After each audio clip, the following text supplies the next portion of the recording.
어, 예레미야 이 본문 가지고 제가 한 몇 년 전에 설교를 한 적이 있습니다. 그 내용은 같은 것은 아니고 제가 이 구약 선지자 중에 좋아하는 사람 두 사람이 있습니다. 첫 번째는 호세아고 그 다음이 예레미야입니다.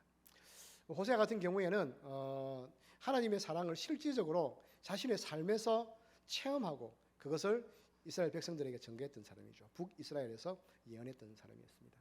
예레미야는 남유다입니다. 우리가 잘 알다시피 눈물의 선지자라고 이야기를 하죠. 많은 고난과 고초 그리고 여러 가지 동족들에게 받았던 그 고난들이 너무나 많았는데 그래도 그 동족들의 아픔을 생각하면서 하나님의 말씀을 묵묵히 전했던 사람이 예레미야였습니다. 예레미야의 이름은 뜻은 여호와가 높이신다, 여호와가 던지신다라는 뜻입니다. 이는 예레미야가 오늘 본문에 읽은 예레미야 1장 6절에 자신의 선지자 직분을 거절하고 거역함에도 불구하고 하나님께서 유다의 멸망을 선포할 숙명의 선지자로 하나님께서 예레미야를 그 암흑기 시대상 한가운데로 보내셨음을 의미하는 것입니다.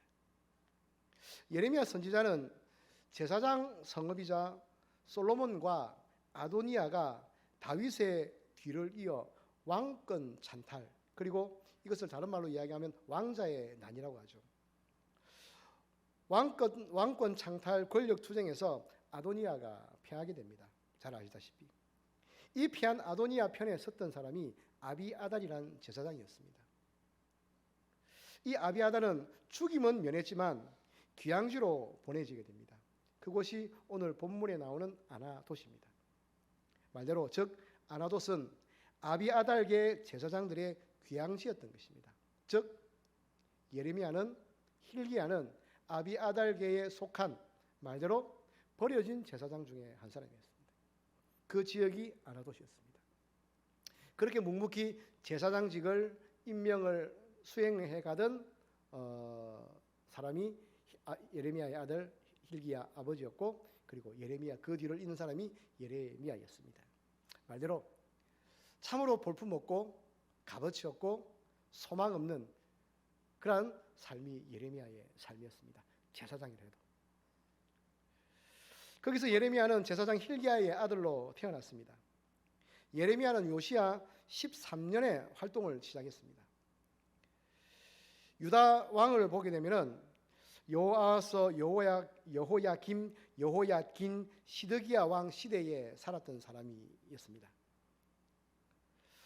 유다의 예레미야는 유다 마지막 선지자였습니다. 그 뒤로는 유다의 선지자가 없었습니다. 그는 아수르의 멸망과 바벨론의 부흥이라는 서아시아의 정세 변화에 따라 유다가 멸망한 시대에 살았으며 망명자들에 의해 강제로 애굽, 지금으로 말하면 이집트로 자신의 의지와 상관없이 끌려가게 됩니다. 그래서 그의 마지막 예언이자 설교는 애굽에서, 즉 이집트에서 하게 되었습니다.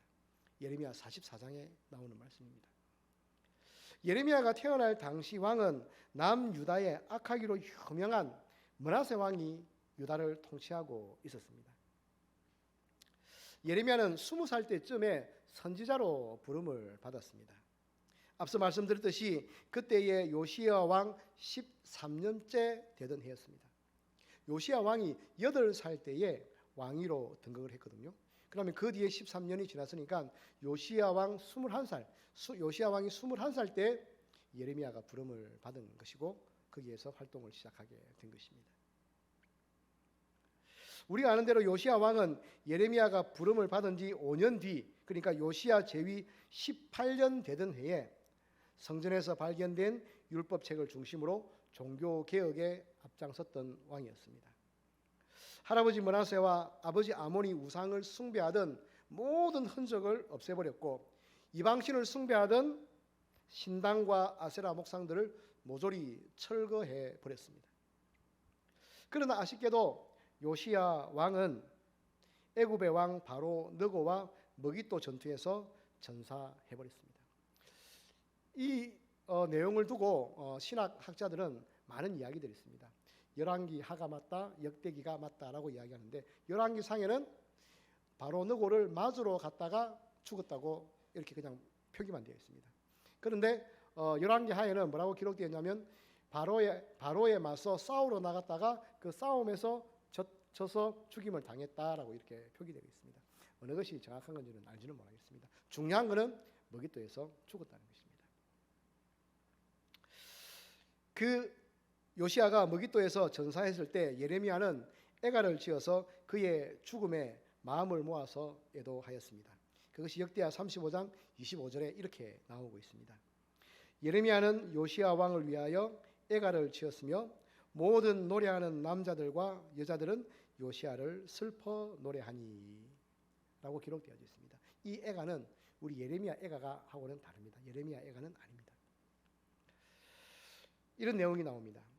이런 성경의 내용을 정황으로 볼 때 요시야 당시의 예레미야 선지자는 국가적인 자신의 입장과 입지가 상당했을 것으로 추측할 수 있습니다.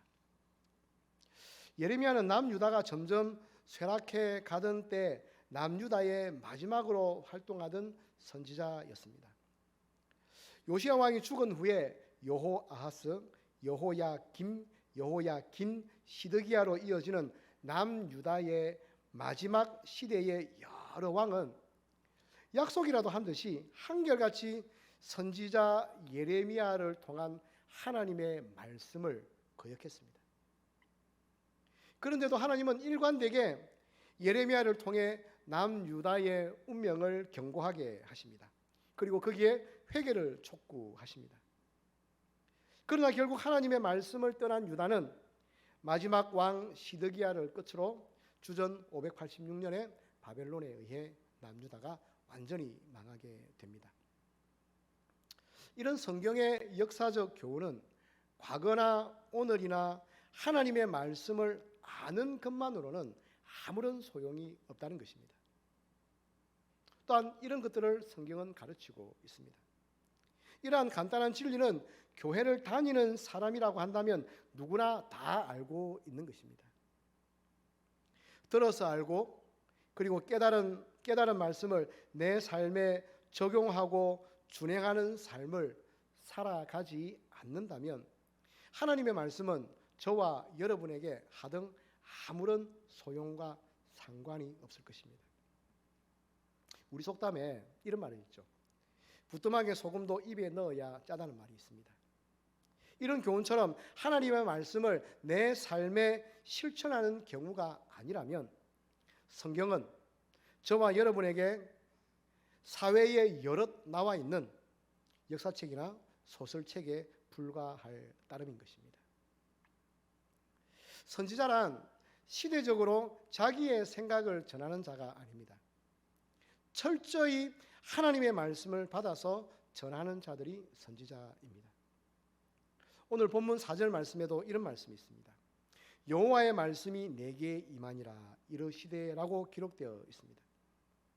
과연 하나님은 예레미야를 통하여 무슨 말씀을 하셨을까요? 오늘 저와 여러분을 향하는 하나님의 향하는 말씀은 말씀하시는 하나님의 말씀을 귀 기울이면서 이 예레미야를 통해 전달해 주시는 그 하나님의 말씀을 우리의 마음의 생각 속에 새겨 넣는 그런 시간 되기를 바랍니다. 예레미야서에는 가장 자주 나오는 말이 있습니다. 그 말이 뭐냐면 여호와의 말씀이니라. 몇 달락이 끝나기도 전에 여호와의 말씀이니라. 즉 이 말씀은 인간의 말이 아닌 사람의 말이 아닌 예레미야의 말이 아닌 여호와의 말씀인 것입니다. 그러면 오늘 이 예레미야를 통해 주시는 하나님의 말씀은 무엇일까요? 첫째, 오늘 우리가 읽은 본문을 통해 하시는 하나님의 말씀은 내가 명하는 대로 순종하라는 것입니다. 오늘 말씀 5절에 어머니의 태에 잉태되기 전부터 너를 알았다. 어머니의 태에서 세상에 태어나기 전부터 너를 성별하였다. 너를 여러 나라의 선지자로 세웠다라고 하나님은 예레미야에게 말씀하십니다. 또 6절에는 예레미야는 자신을 선지자로 택하여 부르시는 하나님의 부르심에 기쁘게 반응하지 못했습니다. 기쁘기는커녕 슬퍼하며 부르심을 거역합니다. 자신은 누구 앞에 나서서 제대로 말도 할 줄 모르는 아이라고 대답합니다. 전혀 하나님의 말씀과 다르게 반응하고 있습니다. 마치 호렙산에서 아무런 힘이 없는 양떼를 몰던 80살의 모세와 똑같은 반응을 보이고 있는 것입니다. 그러나 하나님은 예레미야의 주저하는 반응을 전혀 배려하지 않습니다. 그리고 곧바로 사명을 말씀하십니다. 7절입니다. 내가 너를 누구에게 보내든지 너는 가며 내가 내게 무엇을 명하든지 너는 말할지니라. 바로 사명을 주십니다. 그리고 명령하십니다. 사실 7절 말씀은 우리 각 사람이 거창하게 선지자로 부름을 받지 않더라도 우리에게 마찬가지입니다. 하나님은 주를 믿는 성도들의 범사를 다스리시고 주관하시고 인도하십니다. 우리에게 하나님의 말씀이 주어지면 우리는 누구에든지 가야 합니다. 그것이 하나님의 말씀에 순종하는 것이고 하나님의 말씀에 반응하는 것입니다. 선지자로 부름을 받지 않더라도 우리는 이 말씀이 우리에게 주어진다면 우리는 그 말씀에 순응해야 하는 것입니다. 하나님을 믿지 않는 세상 사람들은 자기 인생의 주인이 당연히 자기 자신이라고 여깁니다. 그러나 하나님을 믿는 사람은 우리 각 사람의 인생을 섭리하시는 하나님의 손길을 인정하는 것입니다. 그러므로 세상을 내 마음대로 살아가려고 하는 것은 믿음의 사람의 태도가 아닙니다. 믿음으로 살아가는 증거는 나의 시간과 나의 건강과 나의 경험과 나의 범사의 주인이 여호와 하나님이시라는 그 고백으로부터 출발하는 것입니다. 창세기 12장에 등장하는 아브라함의 원래 이름은 아브람입니다. 그는 우상 숭배자였던 아버지 데라 밑에 3명의 아들 중에 한 사람이었습니다. 그런 아브라함이 나이 75세 때에 하나님의 일방적인 통보를 받습니다. 일방적으로 아브라함을 찾아가는 것이죠. 아브라함을 만나신 하나님은 창세기 12장 1절에 너는 너희 고향과 친척과 아버지의 집을 떠나 내가 내게 보여줄 땅으로 가라라고 합니다. 아무런 이야기도 없습니다. 다짜고짜 가라고 이야기하십니다. 이 말씀에 아브라함의 반응은 어땠을까요? 창세기 12장 4절에 이에 아브라함이 여호와의 말씀을 따라갔고라고 기록되어져 있습니다. 신앙생활은 무엇일까요? 하나님의 명령에 순응하고 순종하고 반응하는 것입니다. 가라고 하는 곳으로 가고 만나라고 하는 사람에게 다가가서 만나는 것이 순종입니다. 하라고 하는 말씀을 가감없이 하는 것이 순종적 반응입니다. 아브라함이 그러하고 모세가 그러하고 사무엘이 그러한 것처럼 수많은 구약 시대의 선지자들의 공통된 점은 하나님의 말씀에 순응하고 순종하며 그 말씀에 반응했다는 것입니다. 나를 향한 하나님의 말씀에 순종하지 않고 반응하지 않으면 어떻게 될까요? 아브라함이 부르심에 대한 첫 반응은 말씀을 따라갔고입니다. 그러나 우리가 아는 대로 아브라함은 철저히 하나님의 말씀에 따라서 준행하지 못했습니다. 그 중에 대표적인 사건은 창세기 12장 10절에 나오는 가나안 기근 사건입니다. 이 기근을 피하여 애굽으로 내려간 사건입니다. 가나안 지역에 들어간 아브라함이 거주하던 곳은 서쪽 베델이고 동쪽은 아이라는 이름의 지명을 가진 중간지대였습니다. 그런데 그곳이 기근이 들어버렸습니다. 수많은 양과 염소와 소와 양과 양떼들 이런 목축하던 아브라함에게 있어서 기근이란 사람과 짐승 떼의 죽음을 의미하는 것이죠. 그래서 사람 남으려고 애굽행을 결정한 것입니다. 그런데 그 과정에 보면 하나님의 뜻을 여쭙고 하나님의 인도하심을 받은 기록이 전혀 기록되어 있지 않습니다. 자신의 결정대로 애굽행을 추진한 것입니다. 거기서 자신의 아내 사례를 애굽 왕 바로에게 빼앗길 뻔한 수모를 겪게 됩니다. 오늘날 우리의 삶은 어떻습니까? 오늘날 우리는 어떻습니까? 어떤 생을 살아오셨습니까? 또한 앞으로 어떤 생을 살아가고 싶으십니까? 이것은 젊은 사람이나 나이가 많아 연세 드신 분이나 다 마찬가지입니다. 믿음으로 산다는 증거는 나를 향하신 하나님의 말씀에 순종하며 반응하는 것입니다. 하나님을 모르던 시절 아주 옛날 동양 사람들도 이런 진리를 깨달았습니다. 한 예로 명심보감 천명편에 나오는 명자의 교훈 중에 순천자흥 역전자망이라는 말이 있습니다. 이 뜻은 하늘의 이치를 따라야 그 인생이 흥하게 되고 하늘의 이치를 거스르면 망한다라는 말입니다. 성경에는 순종에 대하여 교훈하는 말씀이 수도 없이 나옵니다. 우리도 마찬가지입니다. 이러한 설교를 귀에 못이 박히도록 들었습니다. 오늘 또 듣고 있습니다.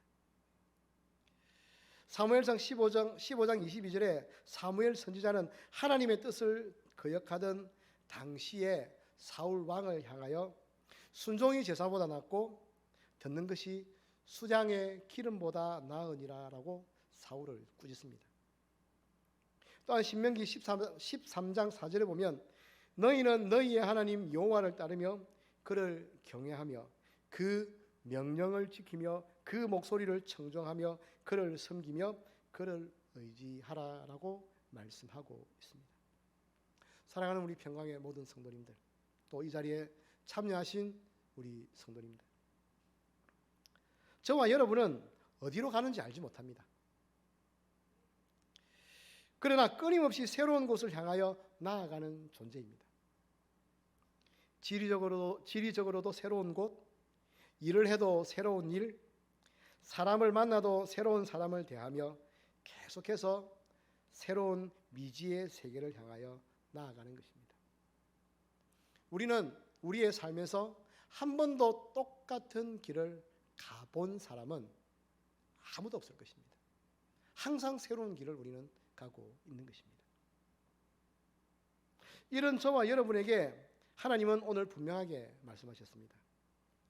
하나님의 부르심에 합당하게 순종하며 말씀에 반응하며 나아가라는 것입니다. 예수의 12 제자 중에 우리가 잘 아는 가룟 유다는 주님이 원하시는 길로 가지 못했습니다. 마귀의 꼬임에 넘어가 주님을 팔아버리고 떠나갑니다. 그리고 피바치라는 이름 붙여진 아겔다마에서 불행하게 인생을 끝내고 말았습니다. 디모데후서 4장 10절에도 사도 바울 때에 데마는 세상을 사랑하여 하나님의 사람 바울을 떠났다라고 기록되어져 있습니다. 그러므로 신앙생활이 무엇이냐면 내 생각이나 내 생각을 사로잡는 사단과 마귀의 생각에 끌려가지 말고 분별력을 가지고 나를 향하신 주님의 명령에 따라 살아가야 하는 것이 우리의 신앙생활일 것입니다. 신앙생활이란 우리 각 사람을 향하여 주님께서 가라 하시는 곳으로 가며 하라고 하시는 일을 사명으로 알고 순종하며 감당해 나아가는 우리 인생의 여정인 것입니다. 그뿐만 아니라 하나님이 하라고 하시는 말씀을 하는 것이 부름을 받은 사람의 태도인 것입니다. 예레미야는 사람이 듣기 좋은 말만 전하는 선지자가 아니었습니다. 아니, 예레미야는 40년 평생 가운데 사람이 듣기 좋은 말은 한마디도 안 했습니다. 제가 성경에서 찾아온 바로는요. 그는 장차 예루살렘과 유다의 멸망을 예언한 하나님의 사람이었습니다. 예레미야 37장 8절에 보면은 이런 말씀이 있습니다. 갈대아인이 다시 와서 이 성을 쳐서 빼앗아 불사르리라. 여러분, 남유다가 어떻게 망한 줄 아십니까? 그냥 쳐들어서 망한 줄 압니까? 아닙니다. 3년간 예루살렘을 에워쌌습니다. 그리고 한 사람도 들어오지도 못하게 하고 나가지도 못하게 했습니다. 먹을 게 있을까요? 없습니다. 뭐 어느 정도까지는 견뎠겠죠. 먹을 게 없어서 어떻게 했을까요? 성경에 기록된 대로 말씀해 주겠습니다. 자기의 자녀들을 삶아 먹었습니다. 그렇게 비참하게 남유다는 멸망을 하게 됩니다. 이 이야기를 예레미야가 유다 백성들에게 했습니다. 유다 백성들이 가만히 있었을까요? 예레미야를 때리기 시작합니다. 저주하기 시작합니다. 심지어 수염에 불까지 지릅니다. 구덩이에 던집니다.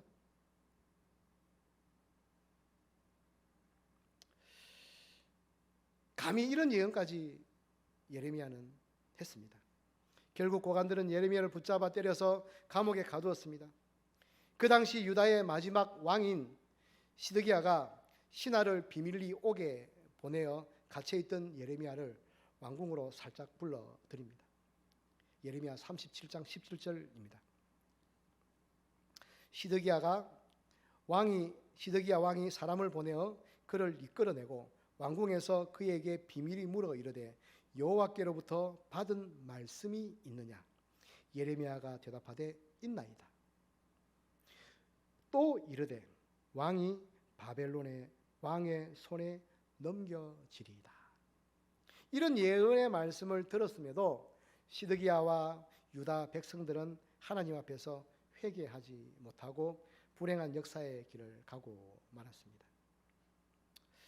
이처럼 우리는 나 자신에게 말씀하시는 하나님의 분명한 말씀을 분별력 있게 듣고 순종하는 믿음으로 살아가야 하는 것입니다.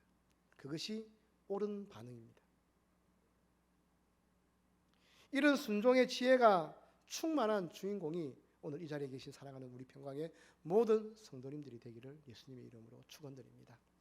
여러분, 반응하십시오. 하나님의 은혜에 반응하십시오. 하나님의 말씀에 반응하십시오. 하나님은 예레미야에게 또 말씀하십니다. 내가 너와 함께 하며 너를 구원하리라고 하나님은 말씀하십니다. 예레미야는 외롭고 고독한 선지자였습니다. 20대 때 청년기의 부름을 받아 40년간 이어진 선지자로서의 그에게는 핍박과 환난이 끊임이 없었습니다. 미움을 받아야 했고 멸시와 시기를 받아야 했고 매를 맞기도 했고 옥에 갇히기도 했습니다. 뭐 때문에요? 하나님의 말씀을 전했다는 그 이유로. 남유다가 멸망하고 동족에게 자신의 의지와 상관없이 억지로 애굽에 끌려가 거기서 죽음을 당하기까지 존귀하게 하나님의 말씀을 전한 하나님께 쓰임받은 사람 선지자 예레미야였습니다. 예레미야를 부르신 하나님의 부르심은 너무나도 분명했습니다. 하나님은 장차 그가 선지자로 쓰임받는 과정에서 겪을 어려운 순간들도 지금 예레미야 오늘 본문에 읽은 1장 8절에 미리 예언의 말씀으로 주셨습니다. 1장 8절입니다. 너는 그들 때문에 두려워하지 말라. 내가 너와 함께하여 너를 구원하리라. 나 여호와의 말이니라. 또 나 여호와의 말이니라. 시드기야의 말도 아닌 므낫세의 말도 아닌 나 여호와의 말이니라. 신앙생활이란 늘 나와 함께 하시는 하나님의 인재와 동행을 깨닫는 것입니다. 신구약 성경에 등장하는 하나님께 쓰임받은 수많은 믿음의 선진들을 보십시오. 지난 2000년 전 교회 역사에 찬란히 빛나는 수많은 사람들을 보십시오. 아니, 그냥 우리 교회만 봅시다. 72년 세월에 평강교회에서 신앙생활하신 믿음의 선배들을 보십시오. 그 선배들만 보아도 알 수 있습니다. 한결같이 그들의 공통점은 무엇입니까? 파도처럼 엄습하는 고난과 시련을 그때그때마다 주님의 도우시는 손길 가운데 극복하며 이겨냈다는 것입니다. 모세를 보십시오. 사무엘을 보십시오. 다윗을 보십시오. 사무엘은 물론 선지자였지만 모세도 선지자요, 모세의 누이 미리암도 선지자요, 다윗도 선지자였습니다. 신명기 34장 10절에 모세를 선지자라고 기록하고 있습니다. 출애굽기 15장 20절에도 미리암을 선지자라고 지칭하고 있습니다. 사도행전 2장 30절에도 베드로의 설교에 다윗도 선지자라고 기록되어져 있습니다. 선지자는 말씀의 사람입니다. 여러분은 세상의 사람입니까? 말씀의 사람입니까? 여러분이 선지자는 아닐지언정 선지자적 사명이 저와 여러분에게 있는 것입니다. 그래서 오늘 하나님의 말씀이 저와 여러분에게 임하는 것입니다. 오늘날 우리는 선지자는 아니지만 우리 각 사람의 말씀 안에서 선지자답게 살아가야 하는 선지자적 사명을 하나님은 주신 것입니다. 이 거룩한 부담 가운데 살아간다면 가정에서든지 일터에서든지 사회생활을 하든 그 어느 시간에 그 어느 장소에서든지 나 자신이 늘 나와 동행하는 하나님의 임재를 경험하게 될 것입니다. 과거나 오늘이나 우리는 수없는 사고와 사건과 각양 문제투성이 속에서 살아갑니다. 이 세상에 질병과 사고와 사건과 죽음을 피할 수 있는 사람은 단 한 사람도 없습니다. 그러나 예수를 주로 고백하는 사람들은 순간순간마다 분명한 신앙 고백은 주께서 우리 각 사람을 구원하셔서 자녀 삼아 주신다는 것과 순간마다 성령 하나님 안에서 죄와 악을 이기며 살아가게 하신다는 고백과 영생을 선물로 주신다는 분명한 믿음 가운데에서 살아가는 사람들일 것입니다. 예수의 어머니 마리아는 남편 요셉과 일찍이 사별하였습니다. 예수에게는 육신의 어머니 마리아가 낳은 동생들이 있었습니다. 그중 한 명은 야고보서를 쓴 야고보이고 다른 한 명은 유다서를 쓴 유다입니다. 예수의 어머니 마리아는 남편을 일찍이 잃었습니다. 그리고 나이 33살 된 아들 예수가 골고다 언덕에서 십자가에 달려 처형되는 장면을 목격해야 했습니다. 성경 역사학자들 증언에 의하면 그 당시 마리아의 나이가 46살이나 48살쯤 되었을 것이라고 합니다. 점쪽. 그 이유는 유대인들은 13살이 되면 성인식을 했고 성인식이 끝나고 나면 결혼을 할 수 있었기 때문이었습니다. 그러므로 나사렛의 가난한 가정이었던 마리아의 부모는 마을에 나이든 총각 요셉과 정혼하기 위해서 결혼을 서두르게 되었던 것이었죠. 그러던 중에 하나님은 마리아의 태를 빌려서 하나님의 아들 예수를 잉태하게 하신 것입니다. 그야말로 예수의 어머니 마리아는 남편도 일찍 잃고 아들 예수도 일찍 잃은 여인이었습니다. 예수의 어머니 마리아는 참으로 세상적으로 보면 아주 불행한 여인이라고 볼 수 있겠죠. 그러나 우리는 그 누구도 예수의 어머니 마리아를 역사의 불행한 여인이라고 말하지 않습니다. 오히려 제사장 사가랴의 아내인 친족 엘리사벳은 마리아를 향하여 여자 중에 내가 복이 있으며 네 태중에 아이도 복이 있도다라고 누가복음 1장 42절에 기록되어져 있습니다. 성령의 충만함을 입고 큰 소리로 외쳐서 말했습니다. 믿음으로 살아간다는 것은 무엇일까요? 나의 당하는 일을 하나님 뜻 안에서 해석하며 살아가는 것이 믿음으로 살아가는 것입니다. 이런 은혜와 소망이 늘 넘쳐나기를 바라겠습니다.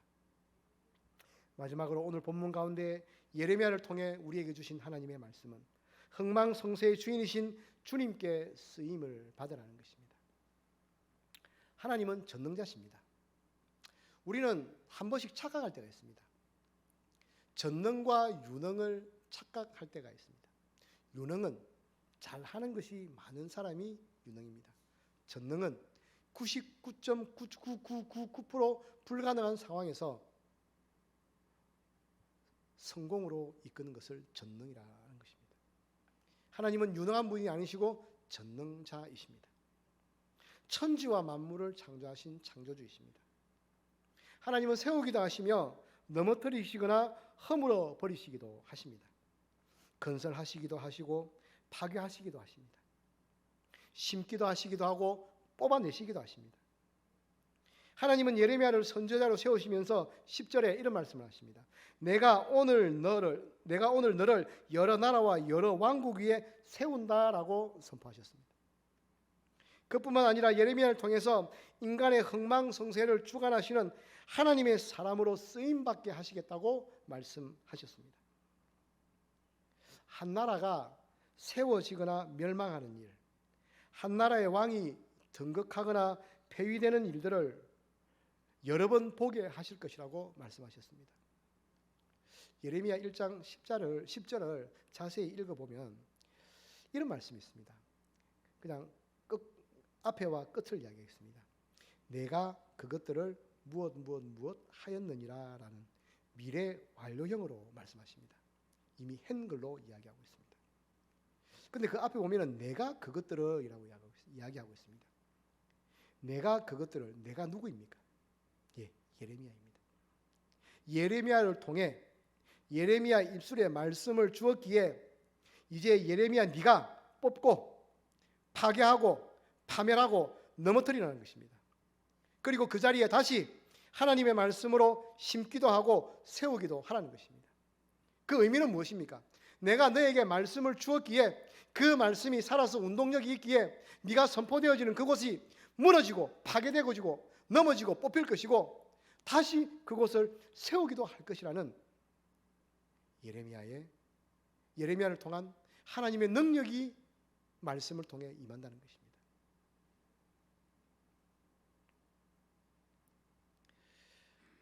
흥망성쇠가 내 안에 계신 그분을 통해서, 그분이 주신 말씀을 통해서 이루어져 가는 것입니다. 여러분, 오늘 이 말씀을 여러분 어떻게 받아들이시겠습니까? 오늘 이 밤에 이 말씀이 여러분들에게 주어졌다면 이제 여러분들은 반응하셔야 됩니다. 반응하지 않으면 아무것도 이루어지지 않습니다.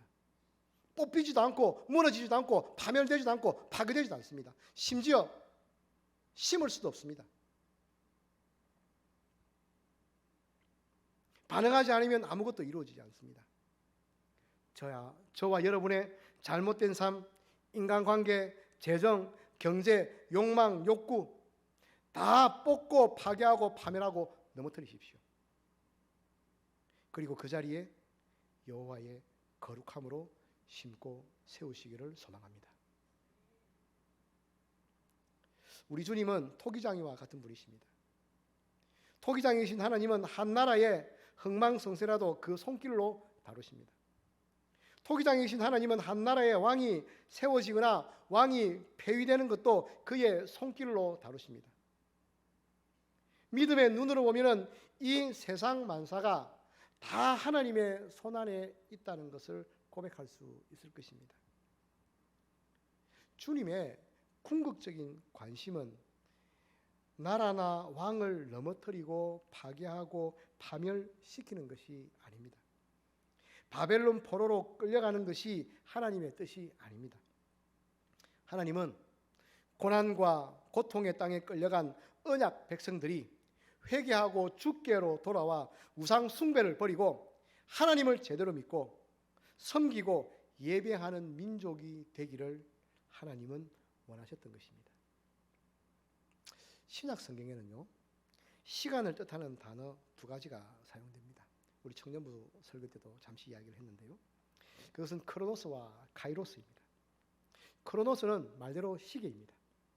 연대기적 시간의 흐름을 크로노스라고 이야기합니다. 저와 여러분의 평범한 일상의 시간이 크로노스입니다. 또 다른 시간을 뜻하는 카이로스는 하나님이 개입하는 시간입니다. 즉 하늘의 시간입니다. 카이로스는 하늘의 뜻이 땅에서도 이루어지는 바로 그 시간입니다. 카이로스는 저와 여러분이 만들어내지 못합니다. 하나님께서 직접 개입하셔서 하나님의 손길로 빚어 가시는 시간이 카이로스입니다. 크로노스가 만들어지는 요소가 우리의 인생이라면 카이로스가 만들어지는 요소들은 무엇일까요? 그것은 아마 어쩌면 무의미하게 보이고 고생길이라고 생각되고 고통의 눈물이 쌓여서 오랜 시간을 고통과 씨름하며 하나님의 뜻을 찾고 구하고 두드리는 일상의 축적된 묵상과 기도가 카이로스를 만드는 요소일 것입니다. 평범해 보이지만 하나님과 동행하는 것이 중요합니다. 사소하게 보이지만 하나님의 뜻을 찾으면서 한 걸음씩 믿음의 행보를 옮기는 것이 중요합니다. 포기하거나 주저하는 것이 아니라 나를 부르신 하나님을 의지하면서 걸음을 옮겨 나가야 합니다. 요셉에게 카이로스의 시간은 형제들에게 의해 노예로 팔려가고 믿었던 주인에게 배신당하고 이에 따라 억울한 모함을 받아 제수로 보낸 13년의 시간이었습니다. 모세에게 그 시간은 동족을 위해 살인을 저지르고 그 일이 탄로나서 도망자로 살았던 40년의 광야 생활이었습니다. 다윗에게 카이로스의 시간은 자신의 장인 사울에 의해 광야에서 쫓겨다녔던 유리방황한 13년의 세월이었습니다. 위에 언급한 인물들의 시간은 허송세월의 시간을 보낸 것이 아닙니다. 그들의 삶을 숙성시키는 시간이었습니다. 실상은 그것이 카이로스의 재료가 되는 시간이었습니다. 이 시간을 무의미하게 낭비하면 썩는 시간이 되고 이 고통의 시간에 주와 동행을 선택하고 집중하고 반복하면 숙성되는 하나님의 쓰시기 좋은 사람으로 발효되는 것입니다. 여러분, 지금 여러분의 삶은 썩어 들어가는 시간입니까? 발효되는 시간입니까? 여러분, 하나님과 동행하며 숙성되어가는 그러한 삶을 살아가는 저와 여러분이 되기를 주님의 이름으로 축원드립니다. 하나님이 쓰시는 사람은 썩는 시간이 아니요 발효되어 숙성되는 시간을 살아가는 사람들입니다. 기나긴 기다림에서 육체적, 정서적, 영적 병과의 싸움에서 좌절된 꿈에서 하나님은 우리를 심고 다시 세우실 것입니다. 하나님은 개인이든 민족이든 가정이든 나라이든 주께 진심으로 회개하고 돌아와 사랑을 받는 백성으로 영생 복락을 누리며 하나님의 자녀다운 삶을 살아가기를 원하시는 것입니다. 우리는 선지자는 아니지만 선지자적 사명이 우리에게 있다는 것을 기억하십시오. 그래서 우리에게는 말씀이 있다는 사실을 기억하십시오. 그 말씀이 여호와의 말씀이라는 것을 기억하시기를 바랍니다. 그 말씀을 주시는 하나님의 은혜의 주인공이 다 될 수 있기를 예수님의 이름으로 축원드립니다.